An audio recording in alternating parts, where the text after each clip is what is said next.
മലയാള സിനിമയിൽ വില്ലൻ കഥാപാത്രങ്ങളെ അവിസ്മരണീയമാക്കിയ നടന്മാരിൽ ഒരാളാണ് സുരേഷ് കൃഷ്ണ. വില്ലൻ കഥാപാത്രങ്ങളെ പോലെ ക്യാരക്ടർ റോളുകളും കോമഡി റോളുകളും തനിക്ക് വഴങ്ങുമെന്ന് സുരേഷ് കൃഷ്ണ തെളിയിച്ചിട്ടുണ്ട്.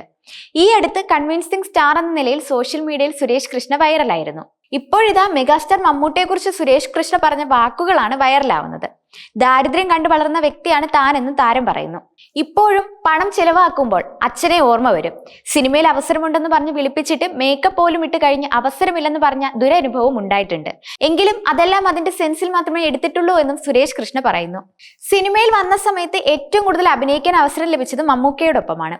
സിനിമയുടെ തുടക്കകാലത്ത് തന്നെ മമ്മൂക്കയുടെ കൂടെ ഇരിക്കാൻ കഴിഞ്ഞിട്ടുള്ളയാളാണ് താൻ. അദ്ദേഹത്തിന്റെ ഭക്ഷണക്രമങ്ങളെല്ലാം കണ്ടിട്ട് അത്ഭുതം തോന്നിയിട്ടുണ്ട്. ഇവരൊക്കെ ഇത്രയും പണമുള്ളവരാണ്, കൂടെ നിൽക്കാൻ അത്രയും അധികം ജോലിക്കാരുമുണ്ട്. എന്നാൽ പോലും കപ്പലണ്ടി പുഴുങ്ങിയതുപോലെയുള്ള പുഴുങ്ങിയ സാധനങ്ങളാണ് അവർ കഴിക്കാറ്. തൊഴിലിന് വേണ്ടി മാത്രമാണ് അദ്ദേഹം ഇത്രയും ആരോഗ്യം നിലനിർത്തി പോരുന്നത്. ജിമ്മിൽ പോകുന്നയാളാണ് താൻ. ജിമ്മിൽ പോയാലും ആരോഗ്യക്രമം പ്രധാനമാണെന്ന് എല്ലാം മനസ്സിലാക്കിയത് മമ്മൂക്കയിൽ നിന്നാണ്. മമ്മൂക്കയെ പരിചയപ്പെടുന്നതിന് മുമ്പുള്ള തന്റെ ആഹാര രീതി കേട്ടാൽ ചിലപ്പോൾ ഞെട്ടിപ്പോകും. ബ്രേക്ക്ഫാസ്റ്റിന് 45 ഇഡലി വരെ താൻ കഴിക്കാറുണ്ടെന്നും സുരേഷ് കൃഷ്ണ പറഞ്ഞു.